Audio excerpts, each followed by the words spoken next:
Bonjour et bienvenue dans ce nouvel épisode Success Story pour Smart Me Up Box. Success Story un peu plus glamour aujourd'hui, parce que je reçois Vali. Bonjour Vali. Bonjour Amara. Donc Vali que j'ai connue parce qu'on a des amis en commun et qu'on s'est rencontrés sur un shooting. Exactement. Et toi du coup, donc à l'origine tu es maquilleuse professionnelle et tu as monté ta structure et tu fais aujourd'hui du booking d'artistes justement beauté, donc Ouais, coiffeur, maquilleur, de l'événementiel, de la production de contenu, de la formation en ligne, tout à fait. une businesswoman accomplie. Et toi, après 25 ans de carrière qui ne se voit pas du tout, euh, le maquillage, Vieille crème. comment tu te définis toi en quelques mots? Alors moi je dirais que je suis une passionnée de la beauté, une passionnée de l'entrepreneuriat, je suis une beautypreneur en fait. Beautypreneur. Voilà. Donc toi, tu es artiste, entrepreneur ou les deux? Je suis entrepreneur avant d'être artiste. D'accord. Parce qu'en fait, enfin, mon côté artiste, il a pas été révélé tout de suite, hein. Moi, quand j'ai commencé à faire du maquillage, je comptais pas être maquilleuse, en fait, je comptais être du côté business. Moi, je sortais d'une formation de droit, donc je comptais être avocate pour L'Oréal, clairement. Je comptais pas du tout être côté maquillage, je comptais déjà des gros sous, moi. Je me suis dit, c'est la fille riche derrière qui fait bosser, qui crée l'empire cosmétique, et je vais les aider à avoir plus de sous. Mais je ne me voyais pas du côté manuel et technique et artistique du tout. Donc j'ai fait 3 ans de formation en esthétique où je me suis dit, mais qu'est-ce que je fais là? On est mal barré. Je sais pas aller trop loin. En plus, ma mère, elle n'avait pas trop apprécié, hein. Quand tu sais que ton frère a fait une école d'ingénieur, toi, tu as fait une école de droit, tu étais à Assas, qui est censée être une meilleure école de droit, tu te retrouves en CAP esthétique. Là, c'est un peu tendu. Et je me suis dit, bon, on va y aller. J'ai fait, voilà, j'aime pas ça. J'ai bon, première année, j'aime pas ça. Deuxième année, j'aime pas ça. Troisième année, je dis, bon, j'ai quand même pas raté mon BTS esthétique. Ça serait quand même bien dommage d'être arrivé là pour avoir raté le BTS. Je me suis dit, bon, je vais faire l'impasse sur tout ce qui est épilation parce que j'aime pas ça. Tout ce qui est vraiment purement soin esthétique, c'était pas trop ce que je préférais. Je me suis dit, il me reste le droit, l'éco, la biologie, c'est pas trop mon truc. Je me suis dit, bon, COEF 8, c'est le maquillage. On va faire une formation maquillage. Et là, ça a été la révélation. Et là, je me suis dit, bon, on va oublier L'Oréal et le droit, on va rester maquilleuse. Et là, l'empire est devenu très vite, en fait. C'est que par la force des choses, il y avait très peu d'écoles de maquillage. C'était en 93, 94, donc dans une autre vie pour certains. Certains n'étaient même pas nés. J'étais née. Ah, quand même. J'étais Merci. déjà grande. Et du coup, il y avait très peu d'écoles. Il n'y en avait qu'une seule, c'est l'école Christian Chauveau, qui n'existe malheureusement plus. Et Dany Sens, qui avait créé Make Up Forever, qui était l'ancienne directrice, était en train de monter son empire de cosmétiques, a créé la première gamme de maquillage professionnel. Et du coup, on avait des stages dans cette école qui étaient des stages pas forcément très glamour, justement, ou qui, à moi qui habitais à Fontainebleau, on m'envoyait à Argenteuil, donc à l'opposé du monde pour moi, dans des stages gratuits. Mais j'ai tout de suite eu des stages avec des photographes professionnels, avec des mannequins professionnels. Donc c'est-à-dire qu'en sortant de mon école, j'avais déjà un book incroyable et un réseau, en fait. Et du coup, l'examen de maquillage, j'ai eu 19, parce qu'ils m'ont dit, on va pas vous mettre 20 quand même. Mais forcément, j'avais des photos pro, alors que les autres étaient toutes débutantes en maquillage. Donc forcément, puis choisi un thème sur les Noubas en Afrique, un peuple d'Afrique sur le maquillage. Et j'avais fait vraiment la tradition ancestrale du maquillage à travers les âges en Afrique. Un truc très passionnant. Mon père m'avait aidé à faire le collage du livre. Donc au lieu de me garder 10 minutes, on m'a gardé 1 heure. C'était vraiment passionnant, mais j'ai vraiment découvert la passion du maquillage là. Mais dans ma tête, je n'étais pas artiste, en fait. J'étais passionnée et pas artiste. Et quelques temps après, j'ai commencé à bosser dans l'industrie de la musique et avoir beaucoup plus de clients que de possibilités. Et là, du coup, par la force des choses, j'ai monté l'agence parce que je me suis dit, bon, je ne vais pas me décupler. J'ai mis quelques plans, quelques amis sur des plans à moi, sauf que les amis ont essayé de récupérer les plans. Donc je me suis dit, le côté femme d'affaires est venu tout de suite. Bon, pour m'éviter qu'on me prenne mes clients, on va faire comment? On va faire une agence. Comme ça, du coup, je fais un contrat.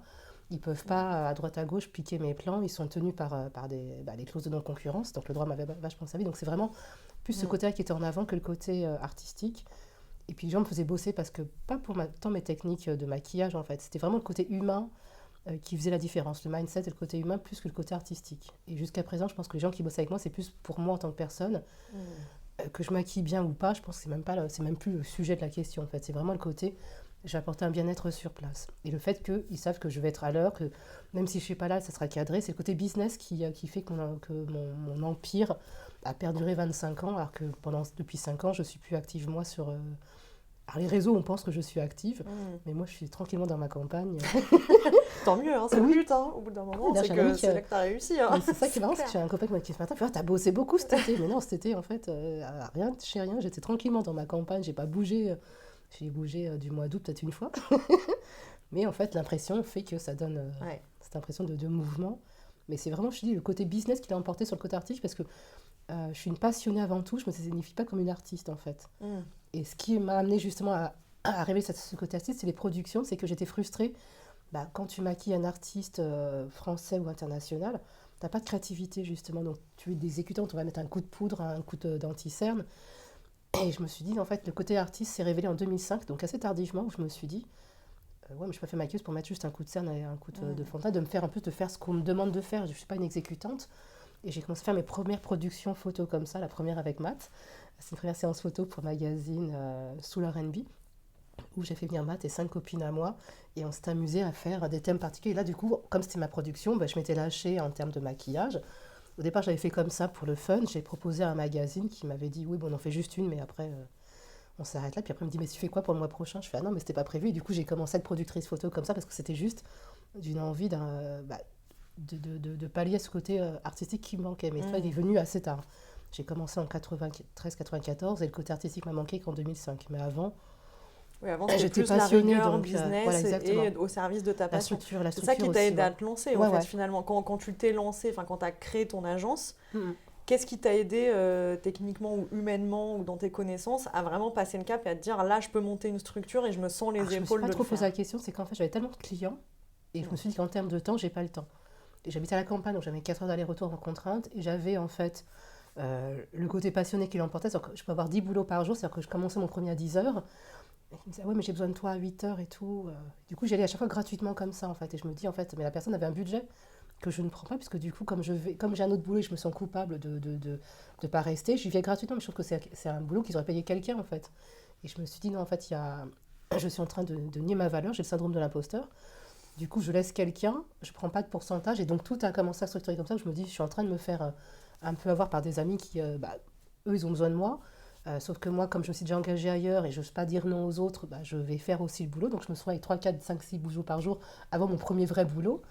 Et à chaque fois, en laissant soit quelqu'un ou soit en laissant personne, en me disant, mais en fait, quand tu es sur un shooting et que tu laisses personne sur le raccord, du coup, le maquillage que tu as fait, il sert un peu à rien. Donc du coup, j'ai dû pallier à tout ça, en fait. Mais c'était vraiment des choses qui se sont faites par elles-mêmes, d'elles-mêmes. C'est pareil quand j'avais appelé publiciste la première fois pour faire une publicité.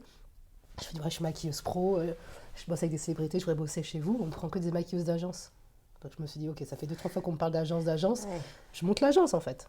Je suis maquilleuse d'agence. Tu as répondu à un besoin. Exactement. Et à des demandes grandissantes que tu avais déjà. Mais toutes ces demandes, au départ, ces premiers stages que tu as eu justement pour des photographes pros, c'était quoi? C'était de la chance? C'était que tu avais déjà un réseau? Non, c'était quoi le déclencheur? En fait, le directeur de l'école, on s'est parlé il y a 2-3 ans, il m'a dit, franchement, je t'ai donné les pires stages. Et tu es la seule qui bosse encore maintenant. Tu avais des stages qui étaient donc en banlieue, à Argenteuil, dans des coins un peu ghetto. Des trucs en plus, des salles horaires le dimanche, tu vois, qui étaient en plus gratuits. Mais du coup, tu allais tout le temps. En fait, je sais que j'étais une bosseuse, j'ai toujours été une bosseuse, c'est-à-dire que moi, c'était une passion, donc en même temps, je ne voyais pas le temps que ça me consacrait. Je faisais faire 4 ou 5 heures d'aller-retour, c'était pas gênant, puisque du coup, j'allais me faire plaisir sur place. Donc moi, j'étais hyper contente et je me suis créé mon réseau comme ça, avant d'être sortie de l'école. Donc j'avais déjà ce réseau avant de sortir de l'école. Après, il y a une grande part de chance aussi, c'est que mon réseau, donc j'ai rencontré un copain coiffeur en 95, donc à peine sorti de l'école, qui bosse pour le Hit Machine. Donc je me retrouve sur le Hit Machine sans avoir voulu y être. Tu fais mon stage au Hit Machine en 98. C'est peut-être croisé. J'ai arrêté en 97. Parce qu'après j'ai bossé j'ai arrêté pendant 3 ans. Un peu, j'ai repris en 2000. Pendant 3 ans, j'ai bossé pour une boutique anglaise, Marie Claire. Je me suis dit non, il me faut un truc cadré quand même. Je n'ai pas eu de vrai boulot parce que j'étais tout de suite chef d'entreprise en sortant de l'école sans avoir de vrais salariés en fait. Donc j'ai eu un contrat de 3 ans de salariat qui m'a... Les pauvres, j'ai révolutionné le truc parce qu'à la base j'étais censée être responsable de la boutique qui était rue Bonaparte dans le 6e, et du coup j'organisais des ateliers, des épilations qui n'étaient pas prévues, je faisais des séances d'atelier maquillage en fait dans le truc, et j'ai vraiment kiffé. Du coup ça m'a manqué, du coup j'y suis revenue, mais c'est vraiment alors je pense que j'ai aussi une bonne étoile ou quelqu'un qui me guide, ou parce que j'ai vraiment eu les opportunités, c'est-à-dire que même de transformer ces stages qui étaient censés pas terribles en quelque chose Il faut pouvoir les transformer aussi. C'est ça, parce que du coup, c'était pas évident d'avoir des stages comme ça. À chaque boulot que j'avais sur place, je partais avec des contrats pour d'autres choses. Que ce soit le photographe sur place qui me prenait ou la mannequin qui me reprenait pour autre chose, même gratuit, mais ça me faisait tout un réseau, un book pro. Et puis cette rencontre en 95 avec un coiffeur qui finalement m'a fait bosser pendant donc 3 ans sur le Hit Machine, où j'ai rencontré les En Vogue et tous les groupes de l'époque, les 112. J'ai beaucoup bossé pour des magazines à l'époque, les FAM, j'avais une rubrique beauté spécialisée maquillage peau noire, donc je faisais toutes les couvertures, mais c'était de rencontre en rencontre. Je pense que c'est aussi l'état d'esprit qui fait que j'étais tellement... alors je m'en suis rendu compte après en travaillant sur développement personnel. Pour moi, tout était possible en fait, rien n'était impossible. Donc pour moi, tout arrivait, mais c'était un peu naturel. Enfin, c'est normal, parce que du coup, d'une rencontre, on amenait une autre. Mon champ s'étendait de plus en plus, mais j'avais aucun peur, aucun doute en fait. Tout était possible pour moi. C'est quand j'ai repris il y a 5 ans, où là, mes peurs m'ont un peu freiné, m'ont bloqué, mais à l'époque, j'en avais aucun. C'est un syndrome de l'imposteur. Moi, je suis d'accord avec toi. Je pense qu'il n'y a rien qui arrive par hasard, même les jobs un peu plus pénibles, les missions qui se passent mal. Je pense que tu apprends toujours quelque chose. Mais moi, je pense que j'ai de la chance aussi jusqu'à maintenant, même si je suis loin de cet empire. Mais t'inquiète, il peut arriver très vite. Mais je pense que les opportunités, tu as de la chance aussi, mais c'est c'est nous qui les transformons aussi. Moi, c'est le travail aussi. Je parle d'un état d'esprit où je suis très positive et volontaire et passionnée. Et je me dis, quand tu es passionnée... J'ai une vraie générosité aussi qui fait que j'ai aucun souci à bosser gratuitement, sans pour autant voir le côté ok, je fais gratis, mais la prochaine fois tu me payes. Non, c'était pas comme ça. En fait, c'est vraiment une vraie sincérité. Je pense que les gens ont vraiment senti ça, qui a fait que du coup, quand les gens ont grandi avec moi. Par exemple, là, j'étais en train de repenser hier, et j'étais sur Insta et je suis tombée sur un compte de vieux clips de rap de l'époque, et je me dis, il y en a beaucoup où j'étais dessus. Mais pareil, je vois Armen, qui est un photographe qui est parti aux États-Unis, qui faisait des clips en France et qui faisait aussi beaucoup de booba ici et beaucoup d'artistes de rap. Je me dis, mais quand lui a monté, j'ai monté avec lui aussi. En fait, c'est ça, c'est que les gens que j'ai rencontrés à leur début, je les ai accompagnés sur une partie de leur évolution, en fait. Et ça, qu'on s'est tous connus quasiment au début, et du coup, on a tous monté ensemble. Et donc, ce coiffeur qui m'a emmené sur Hit Machine, grâce à ça, du coup, j'ai rencontré pas mal d'artistes. J'ai fait aussi Drucker, Faites la fête avec lui. J'ai fait pas mal de Drucker, où je me suis rendu compte que je n'étais pas maquilleuse télé, que c'était pas mon univers. Donc après, j'ai mis de côté. J'ai après rencontré une émission qui était une émission sur la diaspora, sur les livres, avec Daniel Picouli, qui était en intervieweur à l'époque.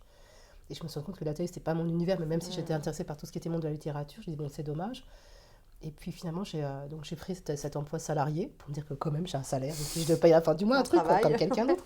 Parce qu'à l'époque, c'était en intermittent du spectacle, c'était déjà compliqué. Et puis, il y a eu cette rencontre le 24 décembre 1999 avec mon meilleur ami. Je suis en train d'acheter les jouets pour mes neveux. Je vois un noir avec des taches de rousseur. Je fais, oh, c'est top là. Là, mon côté artistique est venu. Je me dis, tiens, je vais mettre un peu d'argile sur sa tête, je vais faire un truc. Puis je me dis, non, en fait, il est 16h, on est le 24 décembre, je vais pas acheter des cadeaux, mes neveux, ils vont me tuer. Je me dis, tant pis. Puis je leur croise dans la boutique de jouets. Je fais, non, là, c'est un signe.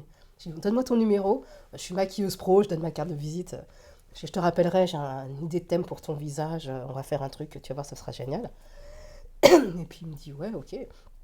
Et puis le 31 décembre, il m'appelle pour dire, ouais, tu m'as pas appelé pour un show, mais je suis occupée, je suis en soirée, je te rappellerai, c'est bon, quoi. Et il me dit, non, mais je fais mon album, j'ai besoin d'une maquilleuse. Je fais, ouais, c'est ça. Je fais, incroyable, quoi. Les gens sont prêts à tout. Et puis finalement, on me rappelle 2-3 jours après, on me dit, bonjour, V2 Musique, je vous appelle pour suivre ces fils. Je fais, oups.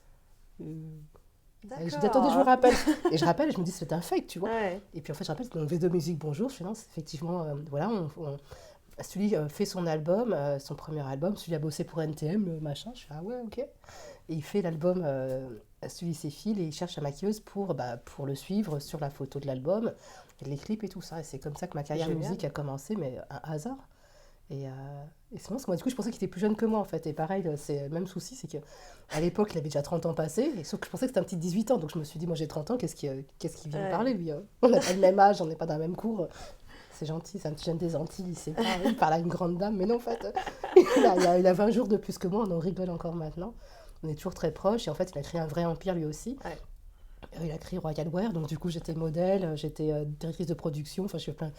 Après, c'est des opportunités qui sont... Mon enfance. Ouais. Ma jeunesse, en France. Jeunesse. J'ai commencé à lancer les parfums aussi, forcément, je suis dans la cosmétique, la lingerie, parce que je fais une formation en lingerie, donc... C'est des successions de rencontres qui font que ça amène à d'autres choses. Mais comme pour moi, il n'y avait pas d'impossibilité, tout était impossibilité infinie, je lui ai dit, tiens, attends, tu sais, les grandes marques, elles ont forcément des parfums, tu sais, Royal Wear, c'est un empire. En plus, on était dans l'ancien showroom de Thierry Mugler, qui était rue aux Ours, donc un truc magnifique. Et c'est marrant, parce que la deuxième fois que j'ai rencontré Matt, c'était là aussi. Et la première fois que j'ai rencontré Matt, donc j'étais... il y avait deux musiques, il y avait Sully, mais il y avait aussi Billy Crawford. Donc on me propose, est-ce que tu veux bien être maquilleuse de Billy Crawford? Donc moi, je dis, ouais, pourquoi pas. On me propose des choses comme ça. Je dis, oui, bien sûr que je vais te dire oui, pourquoi je dirais non? Et donc, je vais le rencontrer. Moi, j'ai fait beaucoup de danse hip-hop à l'époque. J'étais élève, en particulier avec Tony Mascott. Et du coup, quasiment tous les mecs qui étaient en cours de danse avec moi étaient là. Donc, forcément, mon Billy qui dit, attends, ma maquilleuse est plus connue que moi auprès des danseurs. C'est marrant. Et j'ai dit, forcément, je fais pas mal de danse hip-hop. Et j'adorais ça.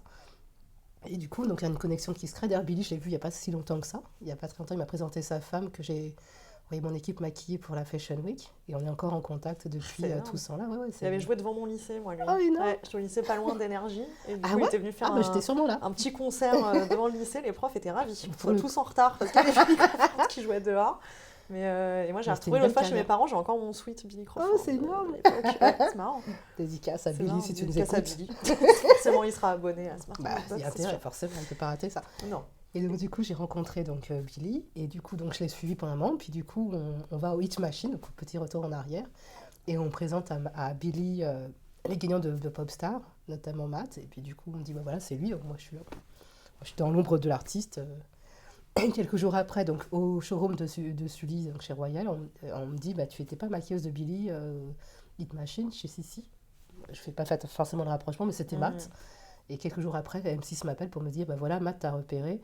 Entre-temps, j'ai déjà maquillé, je faisais déjà Usher, je faisais déjà beaucoup John Legend, je faisais vraiment tout ce qui était musique, rap, urbaine, R&B, noir, français, américain, blanche, noire, enfin tout confondu. J'étais vraiment déjà implantée pas mal.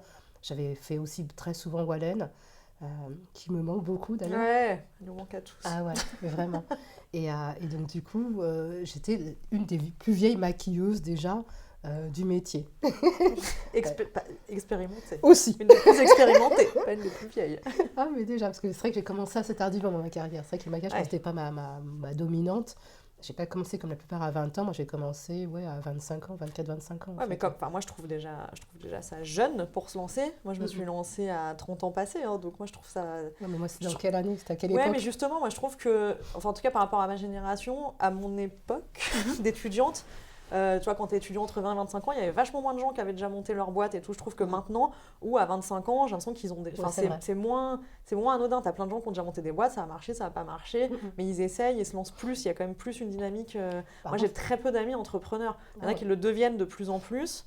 Mais dans mes amis d'enfance, de plus longtemps, il y en a très peu qui sont entrepreneurs, qui se sont lancés. Ils me prennent pour une folle complètement. Mais j'ai pas trop eu le choix, en fait. C'est que du coup... Oui. Sortais de mes études de ma campagne, ça s'est fait... Mais t'as été salarié du coup 3 ans. Ouais. T'as déjà eu envie d'un job normal, de retrouver un cadre, un job salarié? En fait, quand je faisais ce job salarié où davantage je faisais un 35 heures payé 40 parce que c'est une boîte anglaise, en fait, je me faisais mes propres boulots. En fait, les jours où tu vois, je finissais à 7 ou à 17 heures. Moi qui faisais des horaires de maquilleuse pro, tu fais un 7h, 22h. Je faisais mes 2 journées en fait. Ça, c'était très frustrant d'avoir cette contrainte. Tous les jours de venir à Saint-Germain-des-Prés, d'ouvrir la boutique à 10h, de la fermer à 17h, de fermer entre midi et 2. Des fois, j'ai pas envie de fermer entre midi et 2, j'ai envie de bosser en fait. Donc des fois, on ne fermait pas. D'ailleurs, je sais que la directrice anglaise savait qu'on ne fermait pas forcément et que moi, des fois, je ne fermais pas. Je faisais des ateliers manucure, maquillage, où les gens achetaient les produits. Parce que je ne suis pas habituée à avoir des horaires. C'est une passion, c'est pas un travail. Ouais, c'est ça. C'était très, très compliqué de me faire payer aussi à mon juste prix parce que comme c'était une passion et pas un travail, c'est pour ça que je cumulais plusieurs boulots au tel point où je me suis fait un petit peu avoir parce que les gens, ça dérange pas de me faire venir gratuitement sur un boulot, puisque du coup, je le faisais avec plaisir. Donc, à une époque, on me payait en frais Tagada. Je dis, bon, quand même, il faut au moins un paquet de frais Tagada. Il faut au moins que je me sente que je travaille pour quelque chose, tu vois. Et pendant très longtemps, j'ai eu du mal à me faire réellement payer et je pouvais rester... Il y a des boulots, j'ai attendu 3 ans pour être payée, en fait. Ça a été comment comme j'avais un tel turnover, en fait, j'ai basculé le jour où, du coup, j'ai pris un comptable, déjà.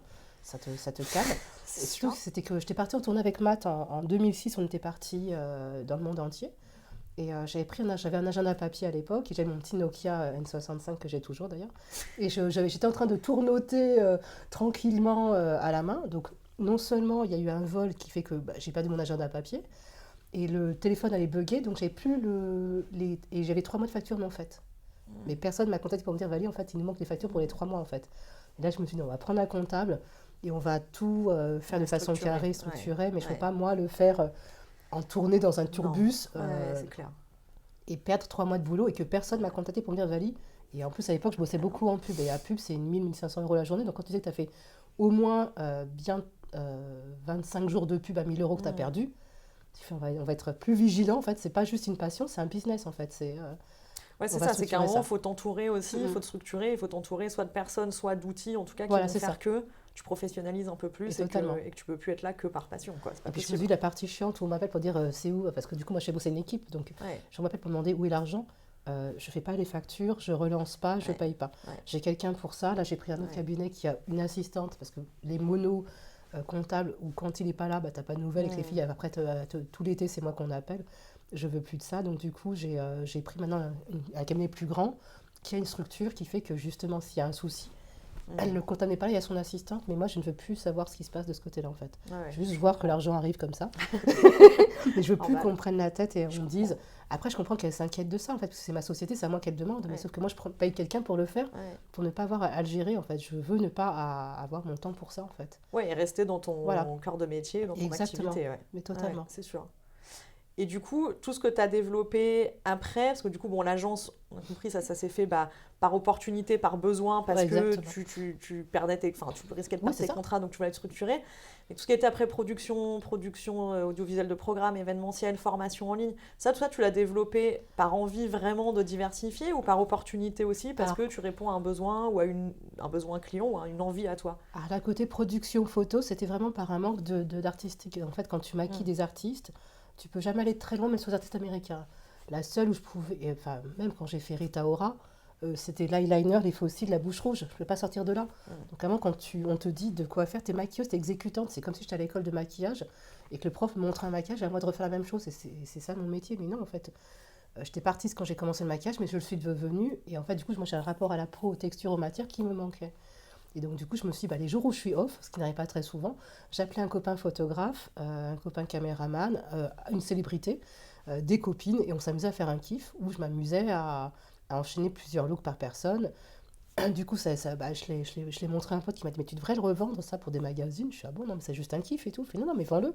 Et du coup, ça a commencé comme ça. J'ai vendu pendant des années à Solar R&B Magazine. Après, il y a 2 autres magazines qui se sont greffés dessus. Et puis après, c'est devenu un vrai hasard pareil, c'est que je faisais des tutos. Alors, j'ai commencé très tard les tutos parce que pareil, j'ai un souci avec la caméra et j'ai du mal à mettre devant.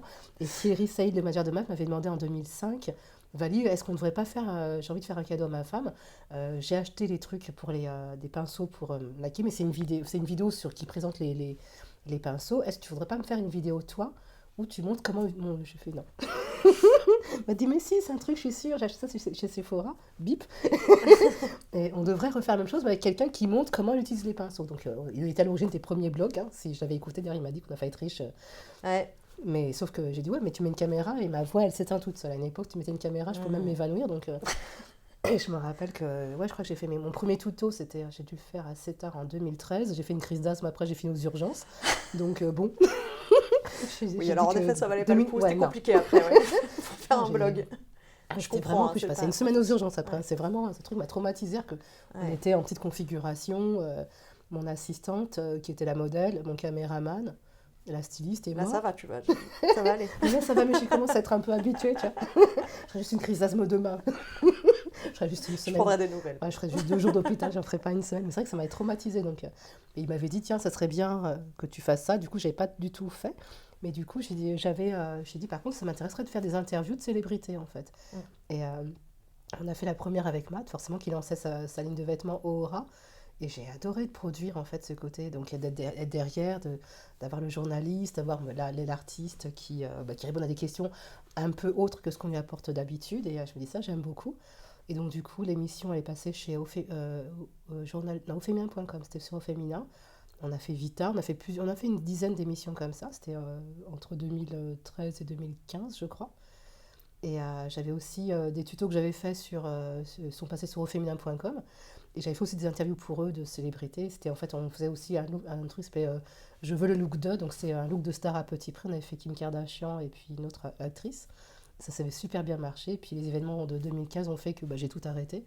J'avais monté mon école aussi parce que du coup, en ayant l'agence, j'étais obligée d'avoir des gens qui étaient formés par mes techniques. Parce que les gens veulent moi.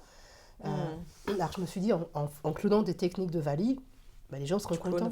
Mais en fait, non. Puisqu'on se rend compte que c'était pour ça que j'ai changé de ma formation et que je rajoute une partie mindset maintenant.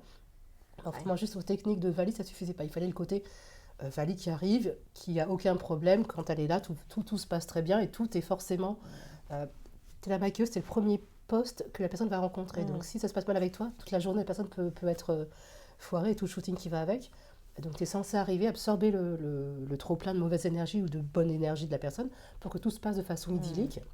Et des fois, on m'a fait venir sur des boulots. Je dis, mais pourquoi tu m'as fait venir? Parce que là, c'était un shooting Nestlé pour enfants. Je vois pas trop à quoi acheter. C'est des bébés. Ils ont entre 0 à 3 mois, tu vois. Donc, je vais pas mettre de maquillage dessus.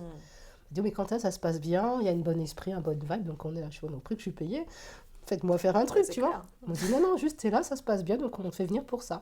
Et je me suis rendu compte que le côté mindset était aussi important, le savoir-être, que le côté technique. Et du coup, dans mes formations, j'explique aux filles que y a le savoir-faire qui est important, le savoir-être et le faire savoir. Avec les nouvelles technologies maintenant, j'ai vu quand j'ai arrêté en 2015 pour reprendre, t'as Instagram qui est là. Moi, je faisais du bouche à oreille, toutes mes clientes continuent à me contacter par Instagram. Mais la clientèle d'élèves, c'était plus comme avant où je mettais un post sur Facebook et j'avais ma formation complète remplie. Non, j'ai dû me former au web marketing, j'ai dû me former à des techniques, à prendre des équipes, à me faire avoir par des équipes. Et on ne citera pas de nom. Petit clin d'œil. Dédicace. Mais du coup, j'ai dû, parce que du coup, j'ai pris pendant des années, je pense que de 2007 à 2018, je déléguais toute ma communication à des agences de com, en payant sans savoir ce qu'il fallait faire. Donc je payais, moi je me dis...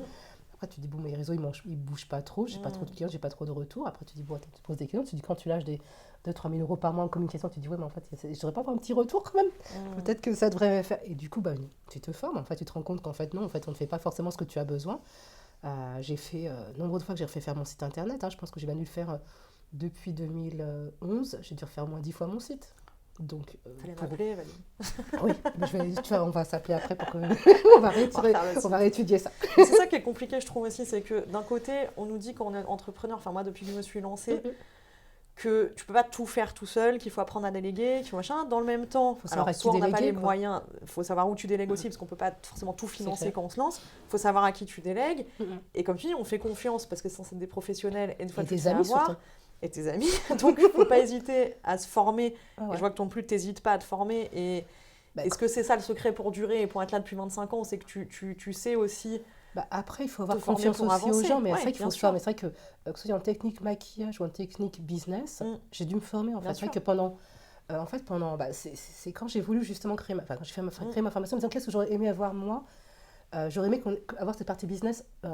Dès débuts en fait, parce que moi j'étais justement une passionnée de maquillage où j'allais au gré du vent sans me rendre compte de ce que je faisais en fait, concrètement, à devoir donc monter une structure parce qu'on m'a dit non, il faut maquilleuse pro, il faut que tu sois à ton compte. Ok, bon, je vais m'inscrire à mon compte.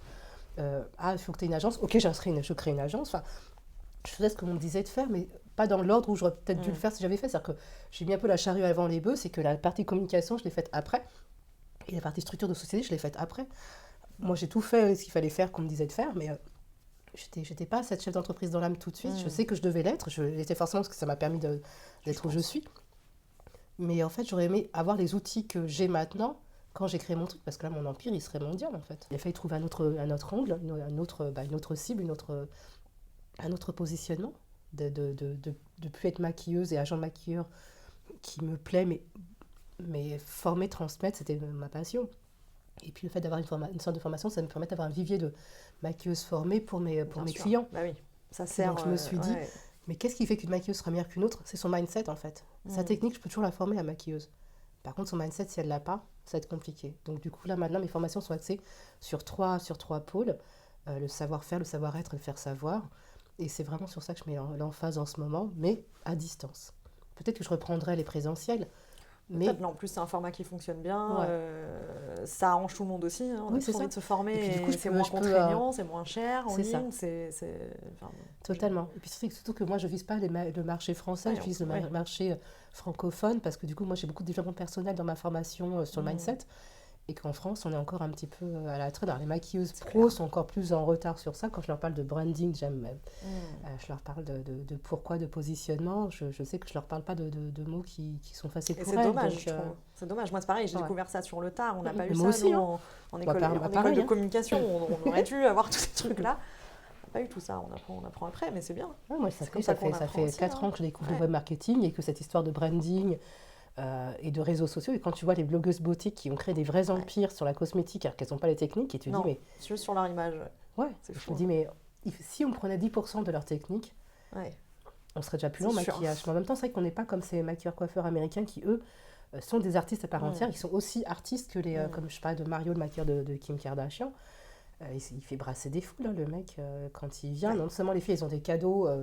Elles ont des 2 000, 3 000 euros de paquets cadeaux, mais elles vont payer 1 000 euros leur place sans souci parce qu'elles savent que sur leurs réseaux sociaux, tu as remarqué, formé par Mario, maquilleur de Kimka, derrière, la clientèle grand public, ça va ramener du monde aussi. Donc, c'est clair que la beauté est un business aussi. Et en fait, du coup, c'est ça que ma formation est sur le beauty business. Et c'est vraiment ce changement de code, l'arrivée des réseaux sociaux... Et moi, c'est 5 ans en retrait dans ma petite campagne et de revenir et de voir que, ouf, ça a changé. Et tu dis maintenant, tu as des mêmes maquilleuses d'Instagram qui, par Instagram, arrivent à avoir de la clientèle. Bien et sûr. Tu dis, non, il y a un vrai souci, un vrai danger, parce que du coup, ça reste que de la photo, c'est du virtuel. Moi qui est habituée aux relations par bouche à oreille, par feeling et par machin, tu dis, tout ça a changé. Et j'ai une de mes petites maquilleuses qui m'a dit, Vali, je suis sûre que je brasse plus de gens que toi avec mes réseaux sociaux que toi avec tout ton carnet d'adresses. Et pourtant, j'ai un gros carnet d'adresses. Et je me dis, tu as forcément raison.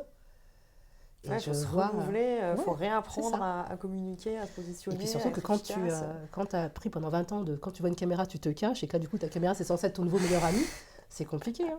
C'est tout un changement de mindset à avoir. Sortir de sa zone de confort aussi, c'est comme ça qu'on avance. C'est quand même très, très, très dur. Je comprends. Très, très dur. Et je me rends compte que j'ai un vrai décalage. Et c'est là que je vois que mon âge...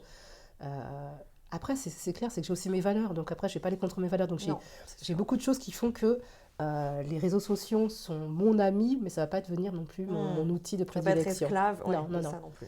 C'est que je montre que ce que je veux montrer. Par exemple, toi, j'ai mis mon père, ce que je fais jamais, mais parce qu'il était retourné de 3/4 et que c'était un moment unique, j'avais envie de le partager.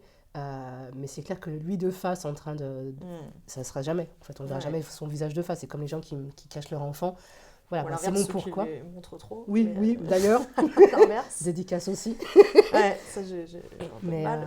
Ouais, je pense que les réseaux sociaux sont... Enfin, pour moi, c'est un outil professionnel. C'est pas pour moi... Et puis si demain ils s'écroulent tous, c'est ça le truc, c'est savoir faire sans aussi. Nous, je pense qu'on a la chance aussi Exactement. de savoir faire sans et de savoir faire à l'ancienne, entre guillemets. Mais totalement. Et d'être capable d'aller parler à des gens. Et des vrais gens. À des vrais gens, alors qu'il y a beaucoup d'influenceurs. Parce que du coup, j'ai du mal avec ce concept d'influenceur. Si ton réseau s'écroule, comment tu fais? Parce qu'en fait, là, on sait que Facebook a racheté Instagram, qu'il a racheté WhatsApp. Tout est en train de s'uniformiser, mais en même temps, quand ils vont tous faire les mêmes règles, par exemple, quand on aura la visibilité qui sera aussi dure sur Instagram que sur Facebook, comment ça se passe? Déjà, il y a certaines modalités qui ont changé il n'y a pas très longtemps, en fait. Mais là, déjà, le fait qu'il y ait aussi changé l'ordre chronologique, on voit que les posts qui sont les plus likés, il y a un souci quand même. Je suis certaines personnes que je connais des proches, des fois, je ne vois pas pendant 3 semaines leur feed. Ouais, pareil. Parce que ça m'énerve. Il faut que j'aille rechercher en tapant leur nom, mais on perd la spontanéité, on est dans le commerce à fond, en fait. Complètement. Et c'est utile aussi, c'est vrai que c'est utile aussi, que c'est un autre moyen. Par contre, tu peux trouver plus vite ta clientèle aussi. Tu peux trouver plus vite ta clientèle, c'est un autre biais. Mais si tu n'as pas plusieurs plateformes, justement, d'avoir le site. Pour moi, il faut miser sur tout. Il faut plusieurs. Avoir et le site et les réseaux, et ton présentiel à toi, est-ce que tu es toi? Exactement. Et je pense que c'est ton unicité, toi, qui fait que les gens viennent vers toi. Je disais aux maquilleuses, il y a plusieurs maquilleuses, hein, c'est pas le souci. Mais si tu as ta propre signature, donc ton unicité, et tu restes toi et vrai, tu joues pas un personnage, tu n'as pas à te fausser. Les gens qui te voient dans la vraie vie, ce serait la même chose qu'ils verront sur les réseaux sociaux. À partir de là, ils viendront pour toi pour ta personnalité. Mais si tu es quelqu'un de faux, de fake, forcément à un moment ça va se ressentir, tu pourras pas suivre le rythme en fait. Donc je pense qu'on peut se servir de ces outils-là, il faut pas ne pas le faire.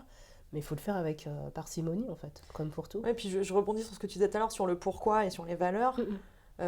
Du coup, pour toi, c'est important aussi, en tout cas pour ceux qui sont entrepreneurs, de rester, d'avoir bien leur pourquoi en tête. C'est déjà leurs valeurs. Moi, elles sont ce qui fait que quand tu as ton pourquoi, tu sais que pourquoi tu vas le faire tous les jours, tu vas travailler toujours pour ça, en fait. Tu vas jamais lâcher. Moi, je sais que ça doit être mon premier cours dans ma formation, c'est d'établir ton objectif, ton pourquoi. Et à partir du moment où tu as ton pourquoi qui est fort, tu vas te lever chaque matin en pensant à ça. Et du coup, tu n'as plus cette difficulté de te lever en disant non, j'ai pas envie de me lever aujourd'hui, je suis fatiguée. Non, tu n'es pas fatiguée, tu as ton pourquoi qui est tellement fort que ça...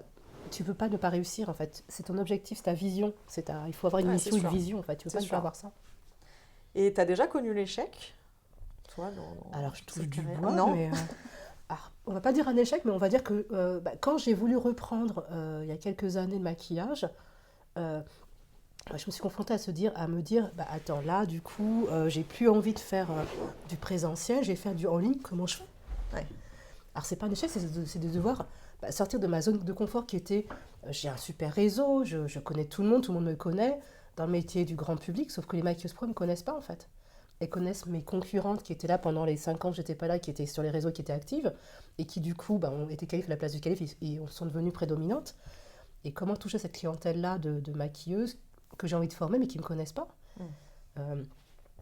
Ça a été ça, en fait. Ça a été de se repenser, en fait. Remettre en question. Voilà, c'est ça. Remettre en question. Alors, ça peut être un échec, c'était un truc de waouh. Comment je vais faire ? Je ne connais pas cet univers.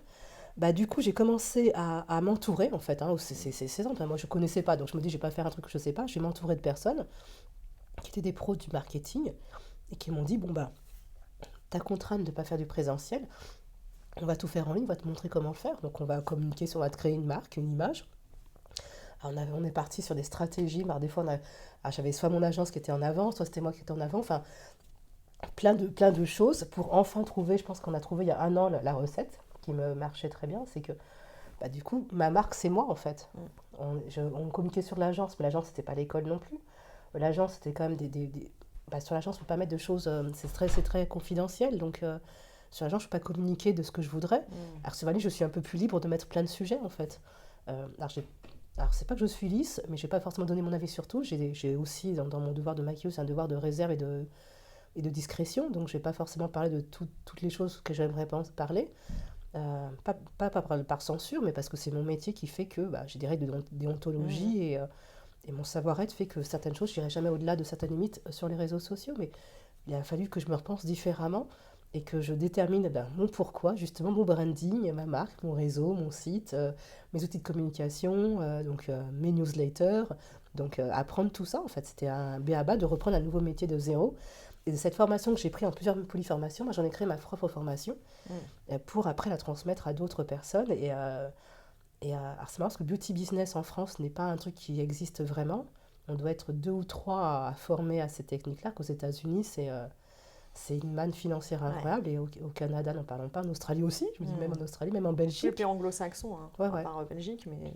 Eux, ils sont très mindset de toute façon, surtout. Et puis c'est vrai que moi j'ai eu cette souffrance de la perte de maman que j'ai dû soigner par un développement personnel. Donc j'ai dû faire un travail de fond aussi parce que du coup, je faisais machinalement tout ce qu'il fallait par un business, mais j'avais pas le mindset qu'il allait. J'étais mourante en fait. J'avais mon père qui était en train de mourir, ma mère qui était morte, et puis moi qui étais un zombie entre deux. Donc il a fallu avoir des coachs de vie, des coachs perso qui m'ont aussi bien que des coachs pro en fait. J'avais besoin des deux. Parce que l'entité pouvait très bien vivre, mais si moi je n'étais pas vivante derrière, il n'y avait pas d'âme, il n'y avait pas de souffle. Donc c'est vrai que les gens qui m'ont aidée à cette époque-là, ils avaient un peu de mal parce que j'ai tellement de contraintes. C'est très compliqué pour eux de monter un business avec une personne qui ne voulait pas du tout se montrer. Moi, il y a jusqu'à 1 an, tu me parlais de faire une photo de moi, je fais non. Non, je suis pas, c'est pas ça, je ne veux pas me montrer. Moment, alors, ouais, t'as vu. Il y a eu du travail. Je vais remercier Mélodie qui a réussi petit à petit depuis 1 an à me faire aller plus loin, mais c'était compliqué. Ce mois-ci, dans la box, moi j'ai toujours un thème fil rouge tous les mois. Là, on va parler je parle de la relation client et surtout du respect client. Quand on a travaillé pour des gens comme Beyoncé, Rihanna, Prince, Matt Pokora, en même temps, c'est les plus faciles. David Guetta, bon, j'en passe parce qu'il y en a trop. Est-ce qu'il y en a déjà qui t'ont manqué de respect, alors que ce soit des personnalités ou pas, et comment tu gères quand un client te manque de respect, justement ? Alors du coup, dans les gens que j'ai beaucoup de chance. D'ailleurs, je crois que le seul jour où j'ai pas eu de chance, c'est le jour où on m'a dit c'était déjà arrivé d'avoir un artiste relou. J'ai fait bah non. Et bah c'était ce jour-là. Et bah, voilà. Et je lui dis mais je lui ai dit en fin de journée, en fait c'était pour me prévenir que ça allait être compliqué. Elle m'a dit oui, je ne sais pas te le dire et je veux pas que tu partes en courant. J'ai dit t'aurais peut-être dû me prévenir. Ouais. Après moi je suis une éponge. Alors pour le coup je montre pas mes émotions en fait. Autant quand je suis dans la joie, je montre dans la joie. Sur la tristesse, je le montre pas forcément. Donc j'y suis allée, j'ai fait mon travail. Il a manqué de respect à toute l'équipe, à moi aussi d'ailleurs. Mais je suis là, je fais mon taf. Je sais que c'est ma dernière journée avec lui, que de toute façon il y en aura pas d'autres. Et tu reprends pas. Non. Ça. Toi, tu te remets pas dans je une situation si ça s'est mal passé. Non, parce que du coup c'est mon plaisir. Je dis mon pourquoi, c'est de travailler pour m'occuper de mon père, mais c'est me faire plaisir aussi. C'est-à-dire que si je laisse mon père tout seul pour faire un artiste, il faut que le moment de plaisir soit... Il peut pas être aussi équivalent, mais il peut pas être non plus trop bas en fait. Il faut que... Moi, c'est le plaisir qui va me faire bouger de chez moi en fait. S'il n'y a pas de plaisir, je reste dans ma campagne et je travaille à distance. Mais sur coup, tu réagis pas, tu rentres pas en conflit avec le client sur place. Non, surtout pas. C'est voilà. Non, moi je laisse couler, je sais qu'en fait... Après, c'est terminé. Alors, je le prends pas perso en fait. Je me suis... Enfin, tu vois, ça c'est que moi. Mais en fait, il a été chiant avec toute l'équipe depuis le matin jusqu'au soir. L'équipe de télé m'a dit « Ma pauvre, ça m'inquiète satisfaite ?» Je dis « Non, moi c'est fini, c'est la dernière mission, je rentre chez moi, plus jamais je le revois. » Par contre, la maison de disques m'a demandé « Tu veux pas ?» Non, je mets personne par contre, je mettrai personne dessus parce que je vais pas infliger ce que j'ai vécu à quelqu'un d'autre. Mais c'était une expérience, bah voilà, je pourrais dire que moi dans ma vie, j'ai eu une mauvaise expérience avec un artiste qui n'arrive jamais. En fait, les artistes, c'est du boulot, donc on est de professionnel à professionnel, il n'y a aucune raison que ça se passe mal en fait. Parce qu'en même temps, tu es le poste du maquillage, donc si ils sont méchants avec toi, tu vas rater le maquillage, ils vont être moches. C'est vrai.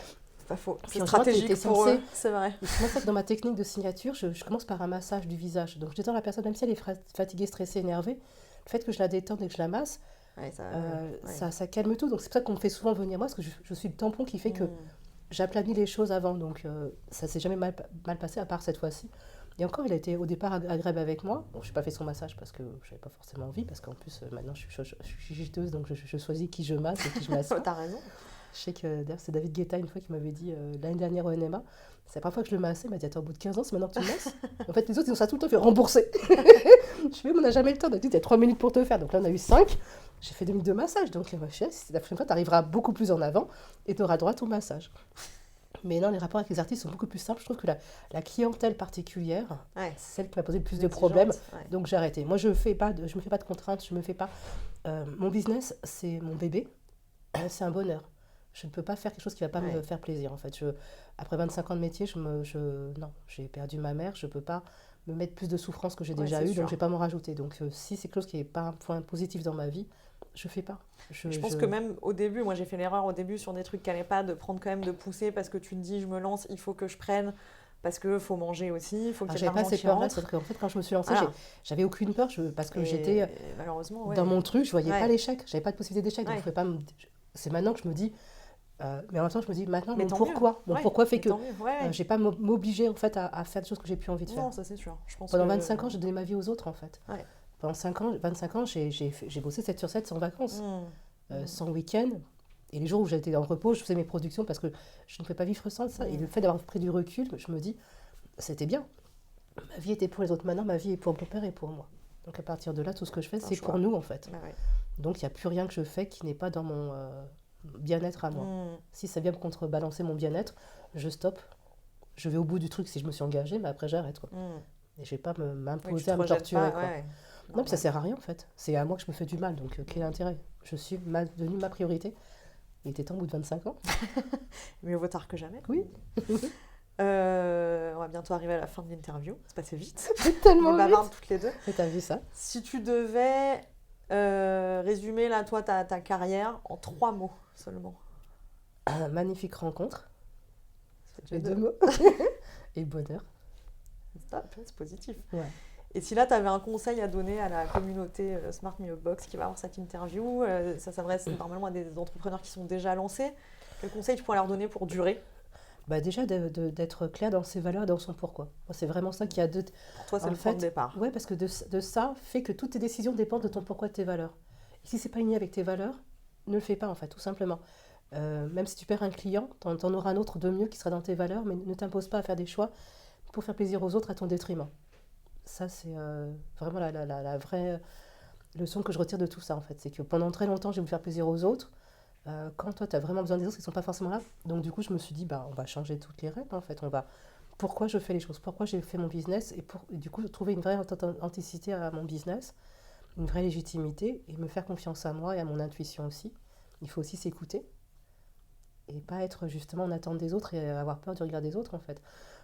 Aucun échec n'est un échec, en fait. C'est un apprentissage. Tu vois que tu fais quelque chose, que ça ne marche pas. Modifie quelque chose, modifie un point, et au fur et à mesure, ça va s'adapter, ça va s'arranger.